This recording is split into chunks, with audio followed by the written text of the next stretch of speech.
કુતિયાણા તો કુતિયાણા તમે જાઓ પોરબંદરના હાઈવે ઉપર ચડો એટલે કુતિયાણાની પેલા એક ખાગેહરી નામનું નાનું ગામ આવે છે, પંખીના માળા જેવું.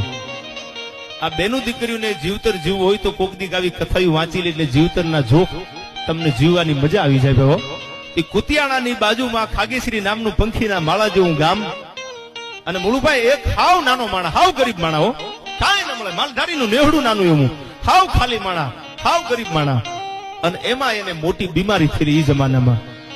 એટલે દવા લીધી, બધું કર્યું, પણ ડોક્ટરે કીધું ભાઈ આ પથારી હોય છે, આ તપ થાય એટલી સેવા કરો, આને બીજું કઈ સારું નહીં થાય. સાંભળજો સાહેબ, જેથી હોરટની દીકરી ચોરીએ ચડે ને તેથી પ્રતિજ્ઞા કરે છે અગ્નિની સાક્ષી, એક મારા ખોળિયામાં પ્રાણ હોય ને ત્યાં સુધી તારું અર્ધું અંગ બનીને આવું છું અને તારી સેવા કરીશ, તારી અર્ધાંગના થઈને આવું છું. સાહેબ, આના જગતમાં ઇતિહાસ બને છે. પછી 1-2 મહિના 3 મહિના થઈને મને એકચ્યુઅલી રાહુલ જોડે નહીં ફાવતું. હવે એમાં તમે નક્કી કરી લેજો, આના કોઈ દી ઇતિહાસ ન હોય ને, આવા સિબુરીઓના કોઠે કોઈ દી રાણા પ્રતાપ કે મહારાણો શિવાજી કે જોગીદાસ ખુમાણ કે મોવર સંઘવાણી કોઈ દી ન નીપજે ભાઈ. પણ સાહેબ, આ દેશની દીકરી ચોરીએ ચડેલી અને નાનું એવું માલધારીનું નેહડું આખો દી પોતે બગડામાં જાય, જંગલમાં જાય, લાકડા કાપે ભાઈ. હા, લાકડા કાપે, મજૂરી કરે, લાકડાનો ભારો માથે આવી વેચી પૈસા આવે એમાંથી પોતાના ધણી જે પથારીમાં પડ્યો હતો ને એની દવા કરાવે છે.